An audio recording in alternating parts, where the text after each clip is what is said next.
देखा जानता है वो परमात्मा अपना है। उसका साक्षात्कार करने के लिए मनुष्य जन्म मिला है, नहीं तो फिर बैल बन गए, मजूरी कर करके छोड़ के मर गए। एक लड़की को सदगुरु मिल गया, उसने ठान लिया मैं साक्षात्कार करूंगी, तो साक्षात्कार कर लिया। फिर उसकी शादी हो गई, तो गुरुजी ने महाराजा के कुंवर से शादी करा दी, तो बन गई मदालसा रानी। और उसने ठान लिया कि मेरे कुख से बच्चा पैदा हो और फिर दूसरी बार जन्म में तो धिक्कार है मेरे को मां बनने में। तो बच्चे को दूध पिलाते समय आत्मज्ञान के विचार करती और फिर बच्चों को कहती तू आत्मा है, अमर है, शुद्ध है, चैतन्य है, आड़मास का शरीर नहीं है, तू पुण्य पाप का करता नहीं है।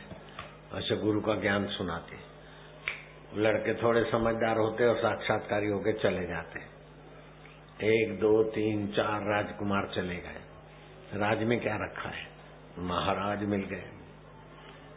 और 5वां लड़का हुआ अलरक, उसको जब ज्ञान देने लगी तो राजा ने कहा कि इसको सत्य का ज्ञान दोगी तो ये राजकाट का झमेला कैसे संभाले, वो तो चला जाएगा ईश्वर की मस्ती में, बाबा जी बन जाएगा, तो इसको पूरा ज्ञान मत दो। तो रानी ने थोड़ा आधा पौना संस्कार डाल दिए। अब रानी तो बूढ़ी हो गई, मरने को जा रही थी। एक तावीज में लिख दिया कुछ, और वो अलरक युवराज जो राजा बना, राज तिलक लगाया बेटे को, उसके बाजूबंद में बांध दिया तावीज। बोले चारों तरफ कष्ट से घिर जाए और कोई रास्ता न मिले, देखना, उपाय करना बाहर का रास्ता। जब थक जाए, निराश हो जाए, आत्महत्या करने की कगार पे आ जाए, क्योंकि ऐसा राजा कौन है जो चिंता रहित हो, दुख रहित हो, शत्रु रहित हो। ये तो संसार है, दुख चिंता, जितना भी संसार में रहोगे उतने खतरे ज्यादा रहेंगे। कोई किसी के लिए क्या बोलता है, क्या बोलता है, चल रहा है ना। अभी तो प्रधानमंत्री बने तब माने, लेकिन अभी भी युद्ध की तो शुरुआत हो गई।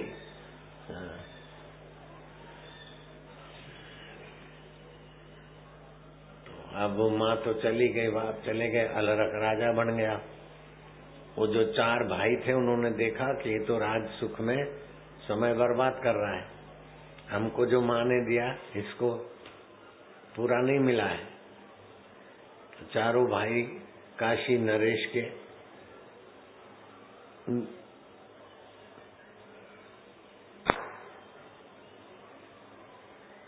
आदरणीय थे, काशी नरेश उनके सत्संगी थे।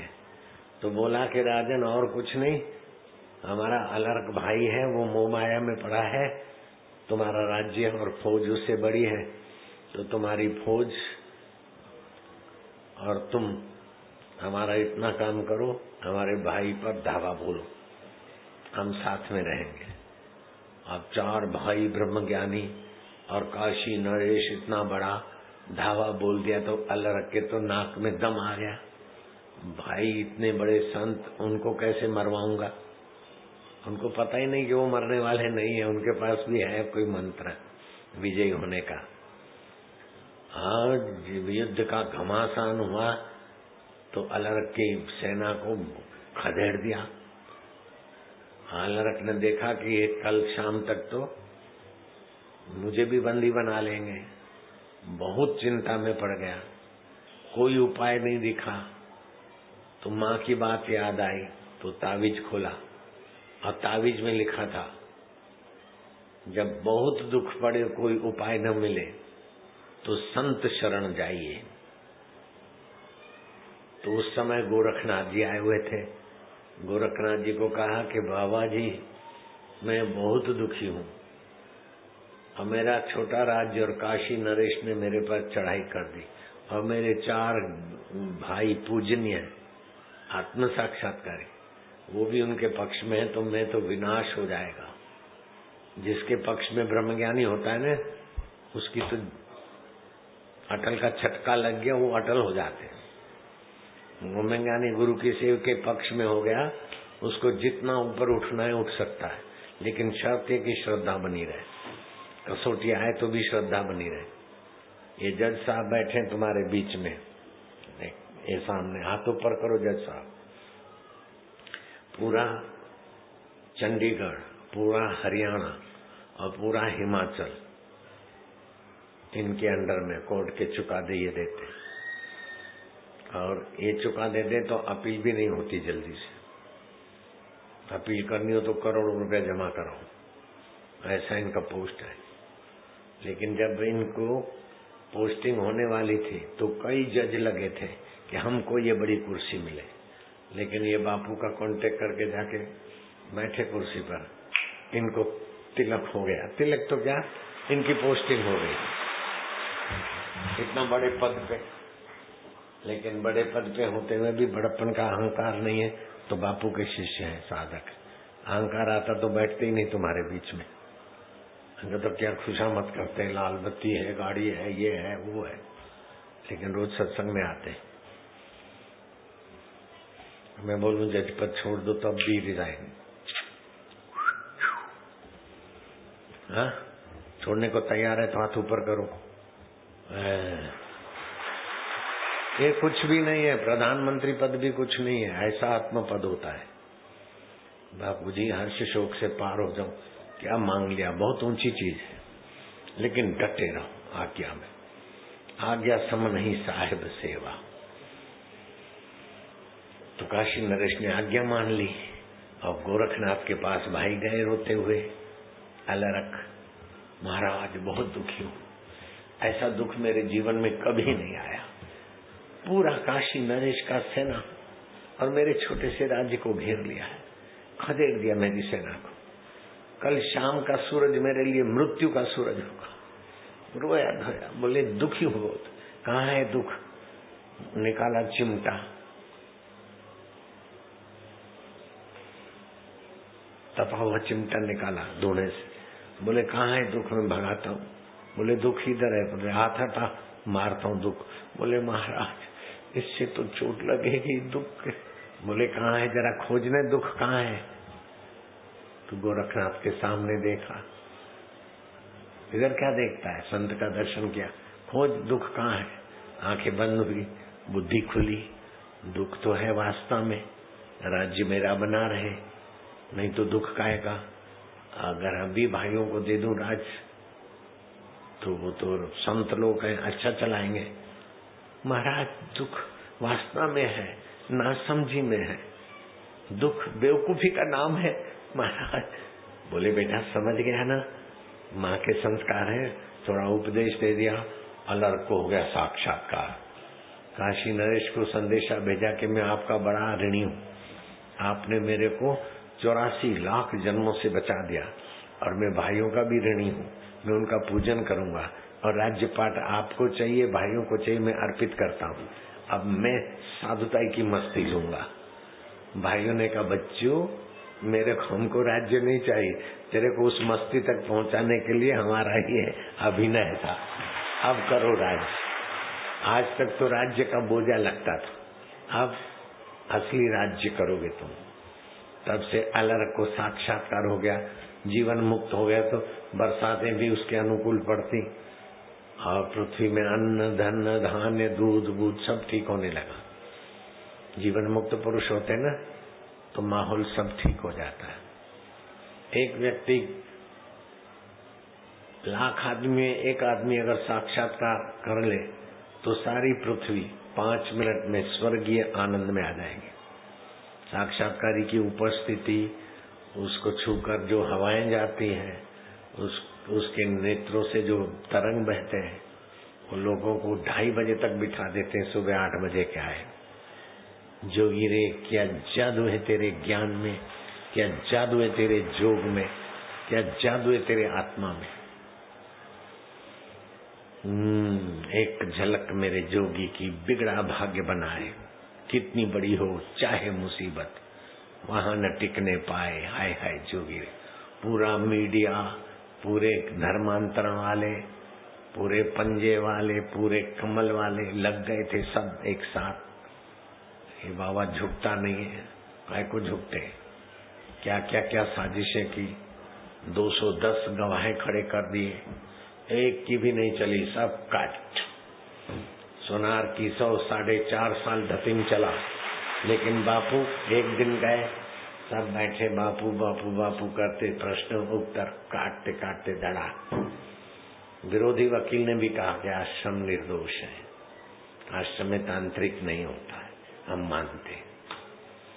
बोले बापू जी आपके आश्रम के लोग में क्या कितने 10 12 15, तो 45 साल से आश्रम चल रहा है और 15 गद्दार मिले तो संख्या कितनी कम है। चुप हो गए। 15 लोग 45 साल में 15 लोग गद्दार निकले लाखों करोड़ों में, तो संख्या कितनी कम है। चुप हो गए। बापूजी आप गाय पालते हो क्या? हाँ। कितनी? बोले मैं बहुत सारी। लिखो आसाराम बापू मैं असंख्य गाय पालता हूँ। मैं क्या असंख्य नहीं है, 5000 है। तो बोले असंख्य हो गई ना बाबू। मैं क्या नहीं, संख्या है, लाख की भी संख्या है। जहाँ संख्या की दाल न गले वो असंख्य है। झूठ काय को लिखवाना। बोले बापूजी यहाँ कोई झूठ बोलता ही नहीं। मैं क्या इससे बड़ा झूठ होता भी नहीं। तुरंत जवाब। वो सोच नहीं सकते कि तीसरी पड़े हुए सारे जजों को, वकीलों को और विरोधियों को अपने सच्चाई के बल से अपना बना लेंगे। बहुत आदर करते थे, बहुत।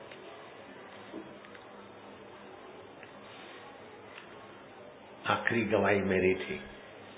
कैसे घटना हुई, क्या हुई, मैं तो पता नहीं, लेकिन ऐसे ऐसे मेरे पास समाचार आए और मैंने ऐसा ऐसा मार्गदर्शन दिया। तो बोले बापूजी आपके आश्रम में ऐसा हो जाए। मैं क्या देश में 90,000 छोरे गायब हो जाते, उसमें से 30,000 मिलते, 60,000 बच्चों का पता ही नहीं। तो प्रधानमंत्री मुख्य हुआ, फिर भी चलाना पड़ता है, नीचे के विभागों से ही जानकारी मिलती है। अब 90,000 बच्चे गायब हो जाते हैं साल में, उसमें से 30,000 मिल जाते हैं। 60,000 बच्चे अभी लापता, कहाँ गए, कौन बेच दिया, कहाँ गए पता नहीं। तो इतनी बड़ी संस्थाएं हैं, यहाँ तो पता भी है। और 8 से 9 के बीच भोजन होता है, 2 बच्चे नहीं दिखे तो 9-20 को तो उनके माँ बाप को बुलाकर आश्रमवासी 21 लगे बच्चों को खोजने में। अब मैं उनको कैसे कहूं कि तुम लापरवाह हो। तो आपको खबर कब दिया? उसी समय में क्या? नहीं, दूसरे दिन दिया। तो आपने उनको डांटा नहीं? मैं क्या, मैंने उनको टोका कि कल रात की घटना अभी क्यों बता रहे, उस समय बताते। बोले उस समय उनके माँ बाप को लाए, उनके साथ गए और पुलिस में FIR कराई। तो उन्होंने बोला अभी रुको, सुबह कहीं रिश्तेदार से मिल जाए तो ठीक है, सुबह आना। तो उन्होंने सुबह बुलाया तो उस समय आपसे बात हुई, तो वो भी ठीक है। तब आप कहाँ थे? मैं क्या उस समय में नागपुर में था।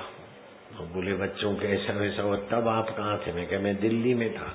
फिर आपने क्या कहा? मैं क्या, उनकी सदगति की विधि बताई। अच्छा, तो क्या कहा? वैसे बापूजी आप भूत पालते? मेरे को बहुत हंसी आई। मैं काय को भूत पालूंगा?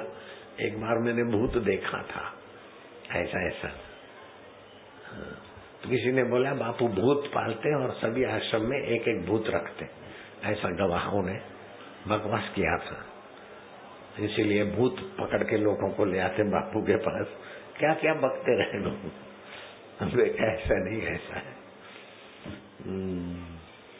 बड़ा आनंद आया, बड़ा मजा आया।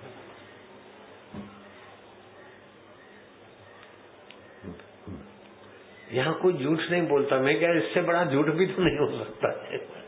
सब लोग बड़े बड़े झूठ क्या वकील सिखाते, असील को झूठ बोलने को, ऐसा बोलना ऐसा बोलना। अगर असील सच्चाई भी बोले तो वकील तुरंत खड़ा हो जाएगा, सर इनका कहने का मतलब ये नहीं, ये है। ये जज है, पूछो ऐसा होता है कि नहीं होता? हाँ, वकीलात में, जज में। हरि ओम हरि ओम हरि ओम। आप ईश्वर से सुख दुख में सम रह के ईश्वर से एकता कराने वाले गुरु के चरण पकड़ लो। वो एक झलक पालो, फिर देखो आपको किसी सर्टिफिकेट की जरूरत नहीं रहेगी। सारे सर्टिफिकेट वाले बोले बापूजी आपका क्वालिफिकेशन पढ़ाई, आप MA किया, PhD किया। मैं क्या नहीं, हम तो 3 पढ़े हैं। हम यहाँ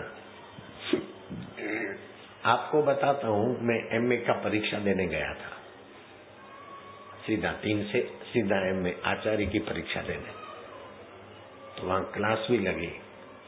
अब जब वो आचार्य पढ़ाते थे और व्याख्या हमसे सुनते थे, तो मैं गीता की उसमें आचार्य की परीक्षा में प्रस्थान त्रय होता है, उपनिषद, ब्रह्मसूत्र और गीता। और अलग अलग आचार्यों ने गीता की क्या टीका की, क्या व्याख्या की, इस श्लोक का अर्थ क्या क्या हो सकता है, इस ब्रह्मसूत्र की व्याख्या क्या क्या हो सकती।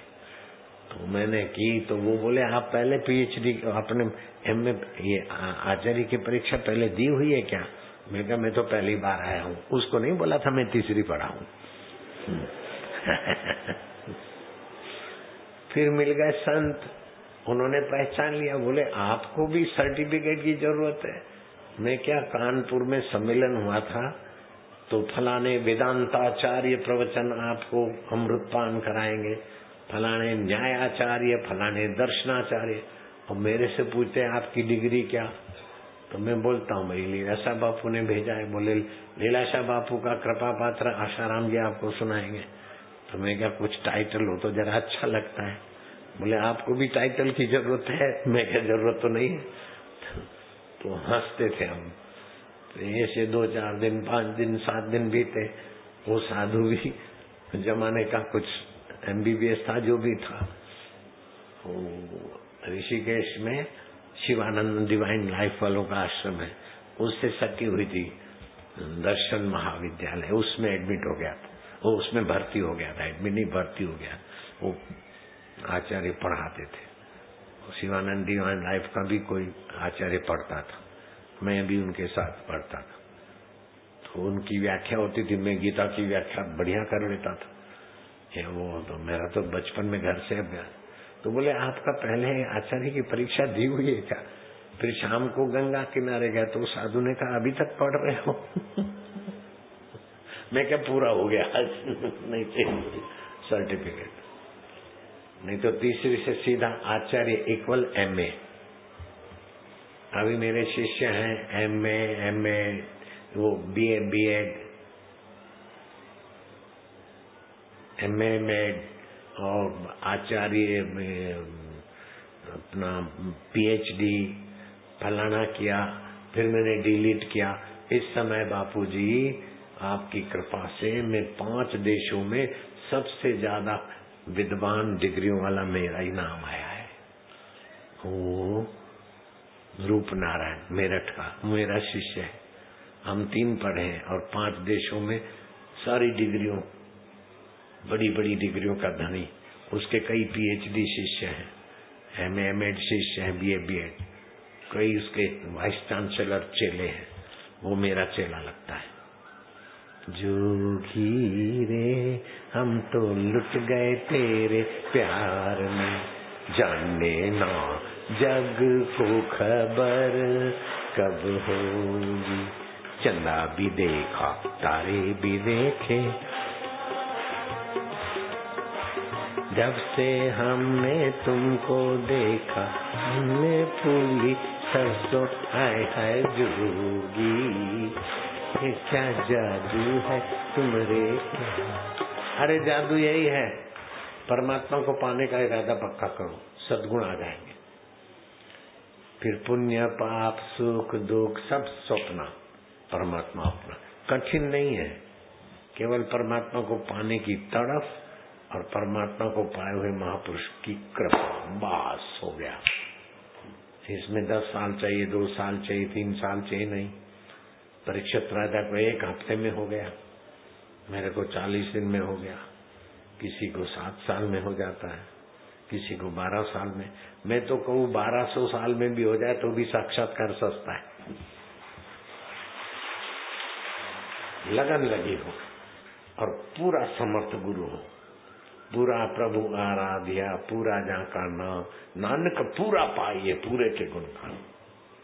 ये देवी, ये देवता, ये भगवान सब ठीक है, लेकिन सबका आत्मा बनकर बैठा है जो अभी हमारा साथ छोड़ नहीं सकता, जो कभी मरता नहीं, कभी बिछड़ता नहीं, कभी बेवफाई नहीं करता, लाखों शरीर मर जाते फिर भी जो हमारा साथ नहीं छोड़ता, वही तो आत्मदेव है। उसी को मैं रूप में स्वीकार करना है, जानना है बस। भगवान के पास जाना नहीं है, भगवान को बनाना नहीं है, जगत को बदलना नहीं है, जो जैसा है उसको समझ लेना है, बस मौज हो गई। लेकिन मैं एक सवाल पूछूंगा, जिसके घर में बाप दादों का पारस पत्थर की दृष्टि से चटनी बनाने के काम आता हो, बाप दादे परदादों का पारस, और वो लोग पत्थर मानकर उस पारस से चटनी रगड़ते हो, वो आदमी पारस खोजने जाए तो उसको मिलेगा? मिलेगा? अरे कुछ तो हिलो डुलो, क्यों? घर में उसको तो पहचानता नहीं, तो बाहर वाला कैसे पहचानेगा? ऐसे ही घर में उसको तो जानते नहीं, फिर मंदिरों में इधर उधर तीर्थों में जा जाके थक के बेचारे बोले हम तो योग्य नहीं है। अरे तुम योग्य नहीं तो मनुष्य जन्म कैसे मिलता? मनुष्य जन्म का ही यह है, किसी गडरियों को थोड़ी प्रिंसिपल बनाते हैं, किसी अनपढ़ को थोड़ी जज बनाएंगे, ऐसे ही अयोग्य को थोड़ी मनुष्य बनाते हैं। मुक्ति की योग्यता है तभी तो मनुष्य जन्म मिला है, अब उसको खो दो तो तुम्हारी मर्जी।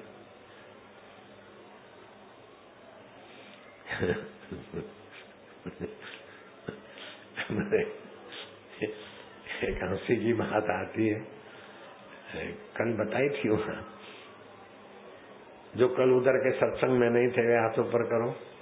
मैदान के सत्संग में नहीं थे, कल के सत्संग में नहीं थे ना शहर में, हाथ ऊपर करो ना, क्या जोर आता है। हाँ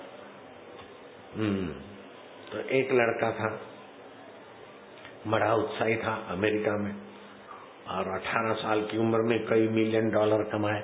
million equal 5 crore rupees in India, more than 5 crore से भी कुछ ज्यादा, तो कई $1 मिलियन कमाए। 21 साल में तो स्टैंडर्ड वॉक्यूम कंपनी का मालिक बन गया, खरीद ली, और फिर मॉल खोले, और अमेरिका के मॉल तो बड़े बड़े मैं देख के आया, बहुत बड़े लंबे चौड़े मॉल, अरबों रुपए के, ऐसे कई मॉलों का मालिक था। लेकिन खुशी तो चाहिए तो क्लबों में जाता था, और क्लब में उस दिन प्रसिद्ध नर्तकी आने वाली थी, तो इसने जैक लगाया और डांस में नर्तकी के साथ जो भी करना है मैं तो जानता नहीं, और वो यूं धड़कन ले और यूं धड़कन ले और यूं हंसी छाटे, तो दांत मानो मोतियों की कतार, और बाल तो मानो रेशम की है, नई सृष्टि के हो। उसके बाल देखे, उसके दांत देखे, वो तो लट्टू हो गया। और फिर थोड़ी देर नाश्ते की छुट्टी हुई, बातचीत किया, अपना कार्ड दिया उसको, I am very impress with you, good, I like. दोनों ने एक दूसरे को लाइक कर दिया। अब यहाँ डांस पूरी होगी फिर अपन चलते हैं, तो बोले चलते, तो मेरा घर तो दूर है, तुम्हारा घर नजदीक है ना, एवेन्यू फलानी एग्जिट में है, मेरा तो फलानी एग्जिट में है। अमेरिका में ऐसा होता है। तो मैंने वहां ड्राइव भी किया है, गाड़ी चलाई, कौन सी एग्जिट से कैसा निकालना, जैसे मोटर बोट है ना, ये तो हम सूरत में चलाई हुई है, अमेरिका में चला है कार। तो वो नर्तकी के घर रुका, सुबह तो लव मैरिज करने के पेपर साइन करने हैं, और जो उसने डांसर ने अपना नकली बालों का खोपा उतारा, तो कोई काले कोई सफेद 1.5 इंची कुत्ता यूं करके 2 चौखट निकाल के गिलास में रखी है। वो आदमी तो सिर पे पैर रख के भागा, बोले क्यों सुबह मैरिज करना था, बस लोग हो गया। No no no. तो 4 पैसे के बाल और थूक से भीगे हुए दांतों को देखकर इतना बड़ा आदमी सुख के लिए अपनी पत्नी होते हुए भी दूसरी को रख रहा है। कितनी दीनता है। सुख तो अपना आत्मा है, बालों से सुख तूने महत्व दे दिया। अब वो नकली लगा तो तूने महत्व काट दिया। वो बुला रही है तो पीछे मुड़ के देखता नहीं।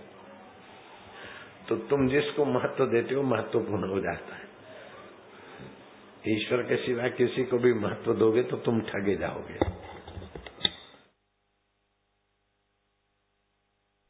ईश्वर को और ईश्वर प्राप्त गुरु को जितना महत्व दे सको दे दो, जितना भला लूट सको कर लो।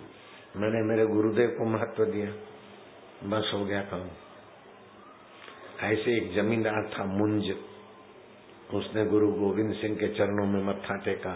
सच्चे पातशाह रबदा रास्ता दसो। बोले रबदा रास्ता की दसा, तू तो बड़ा जमींदार है, तेरा तो नाम है, देवी का मंदिर है, लोग मत्था टेकने आते हैं। तो बोले गुरुजी जो तुसी आज्ञा कर दे। वो बोले मंदिर तोड़वा दे। उसने मंदिर तोड़वा दिया तो बड़ी बदनामी हुई। बेटे का रिश्ता था वो भी कट गया।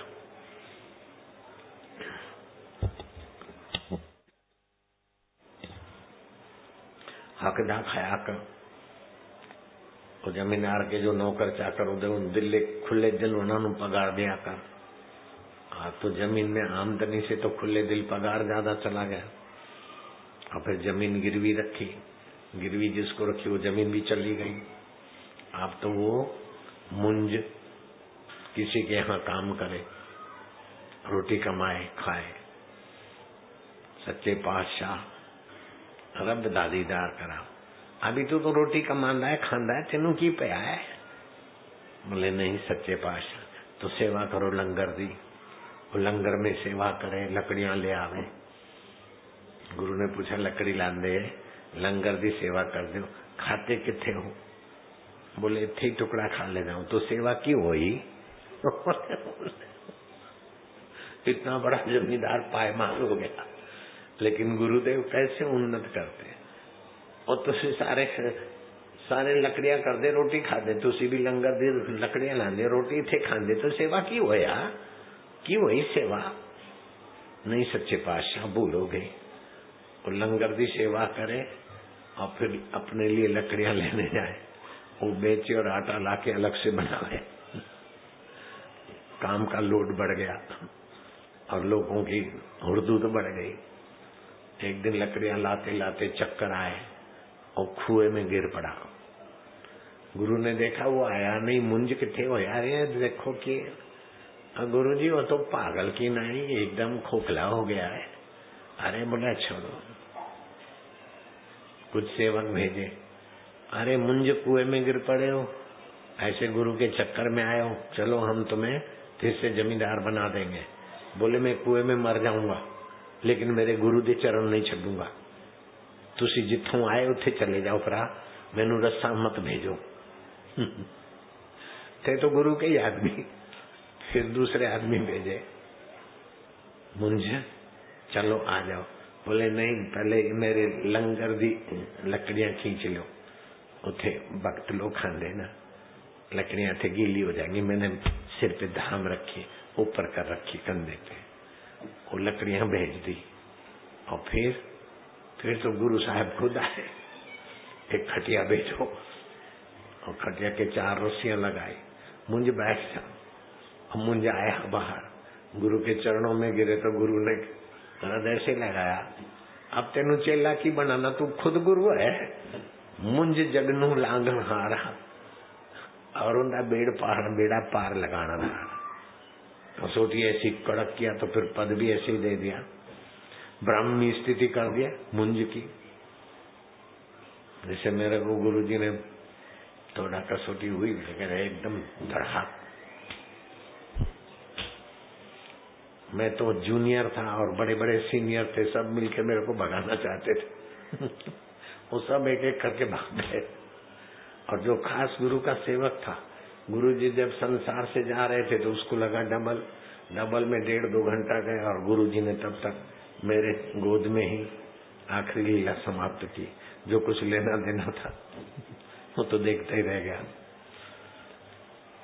और फिर गुरुजी के आश्रम में कागजात ऐसे वैसे करा के गुरु की गद्दी पे बैठ गया।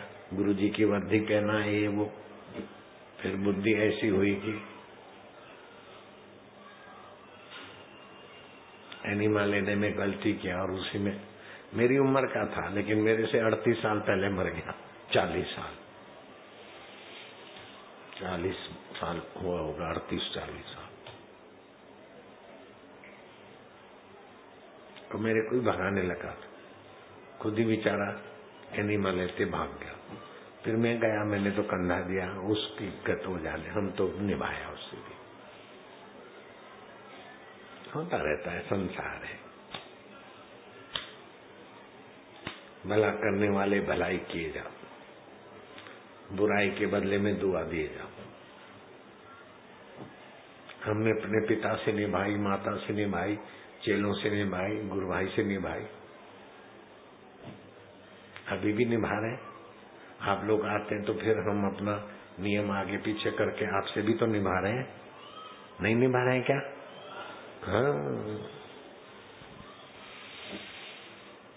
तुम भी निभा रहे हो। बापूजी बैठे तो जाते नहीं हो, तो तुम भी लिस्ट में हो। हाँ, बापूजी बैठे तो क्या जाना।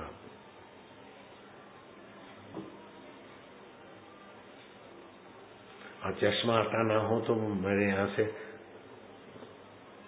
दवा ले जाओ। मेरा चश्मा हट गया, त्रिफला रसायन खाता था और मेरे जो नेत्र बिंदु वो वही डालता था, चश्मा हट गया। और फिर ममरी बादाम सर्दियों में 10 ग्राम रोज खाए तो भी दिमाग की और शरीर के सारे नाड़ी तंत्र में बल आ जाता है। वो भी खाया था मैंने, अब तो नहीं खाता हूँ। ममरी बादाम 10 ग्राम सर्दियों में चबा चबा के खाए, सारा नाड़ी तंत्र मजबूत हो जाए। अभी इस सीजन में तो आंवले का रस 10-15 ग्राम, घी उतना, शक्कर उतनी, पानी उतना या ज्यादा, सुबह पी ले खाली पेट। इतवार को नहीं, जुआनी के कण आ जाएंगे। और चश्मा हटाने की औषधि डाल दो।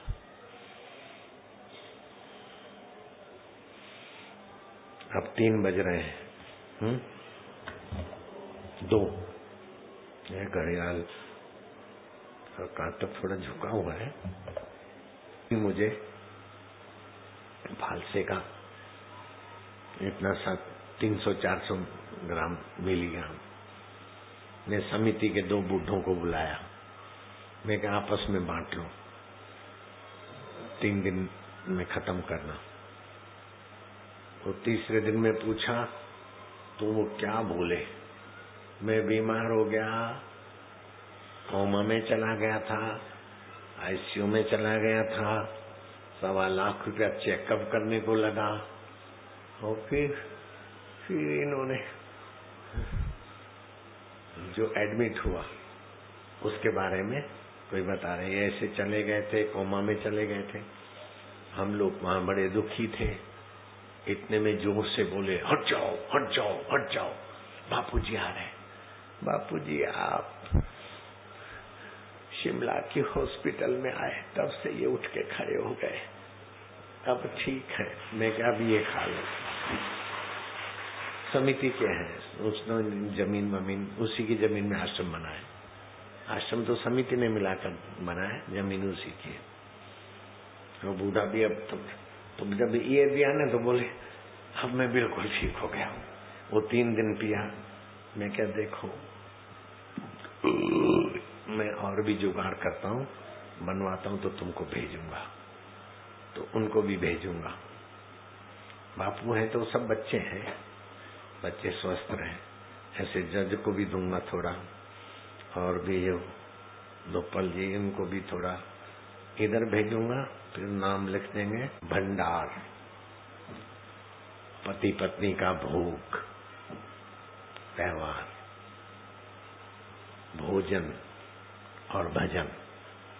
ये 4 किस मंत्र का भजन करता हूँ आज तक किसी को पता नहीं। 4 चीजें गोपनीय, भोग, भोजन, भंडार और भजन। वो नहीं बोलना चाहिए, नहीं बोलते। मेरी जेब में कितने पैसे हैं, कुटिया में कितने पैसे हैं, मैं रखता ही नहीं हूं, लेकिन जिसके पास सबके पैसे रहते उसकी कुंजियां मेरे पास रहती, और देता भी नहीं।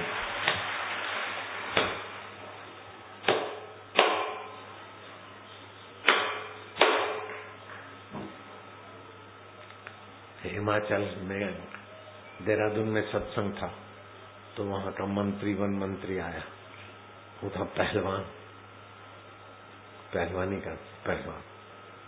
यूं कह रहा, तो मैंने जरा यूं कर दिया, बोले बाबा जी इधर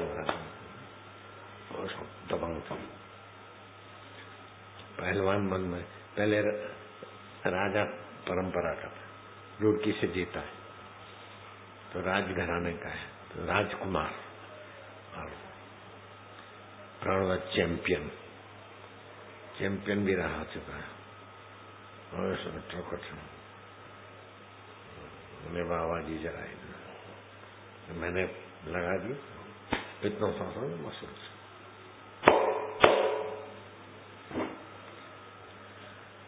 एक पहलवान मेरे चेले हैं, तो एक पहलवान को मैंने बोला, राकेश पहलवान को, तुमने टीवी में देखा कुश्ती दंगल है?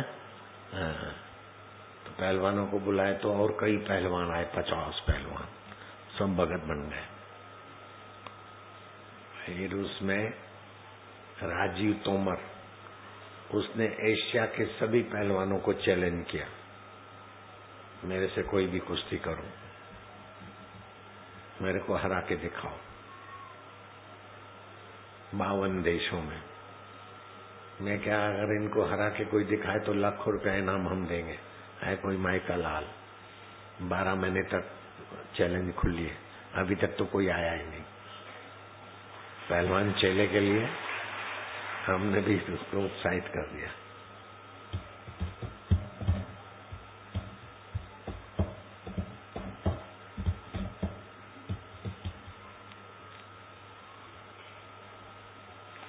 वो दिखा दो, 25 लाख आ गए, पीएम बनना भी कुछ नहीं है, इंद्र बनना भी कुछ नहीं है। ऐसा आत्म साक्षात्कार है महान। बेचाते सब झोली भर ले। आशा रामायण का पाठ जानते तो हाथ ऊपर करो, शाबाश है, फिर हो जाएगा काम। एक दिन मन, चल ठीक है, वे चाहते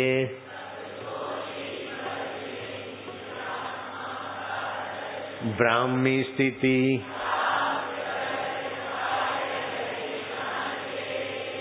मृत्य गाय दिया।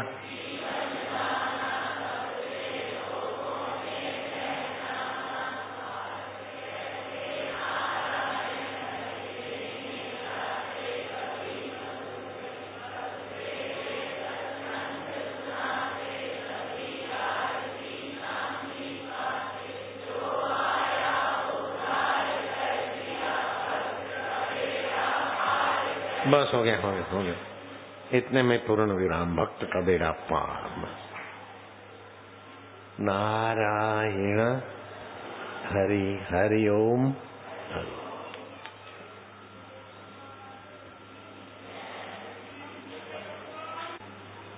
ऐसा तो शायद किसी ने बनाया होगा, मुझे नहीं लगता किसी ने बनाया होगा। काली मिर्च की जगह पर मैंने सफेद मिर्च का उपयोग किया। वो ट्यूमर को तोड़ता है, कैंसर नहीं आने देता। सफेद मिर्च, जैसे काली मिर्च होती है, ऐसी सफेद मिर्च। फिर अमचूर डालते हैं, वो तो त्रिदोष करता है। मैंने आंवला का चूरन डलवाया। इलायची कोई नहीं डालता, मैंने इलायची डलवाई। वायुनाशक होती है, त्रिदोष नाशक होती है। फिर थोड़ा बहुत पुदीना डालते हैं, पाउडर।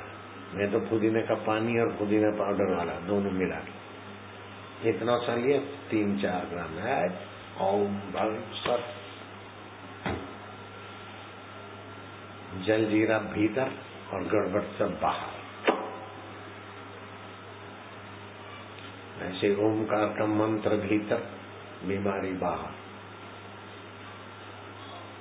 नचित उसका है यमराज का मंत्र, थायराइड बाहर। मंत्र भीतर, थायराइड बाहर, सदा के लिए। खबरें तो भी बहुत है, लेकिन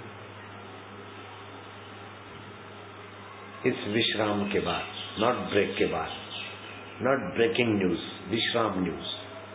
ओके, विश्राम न्यूज।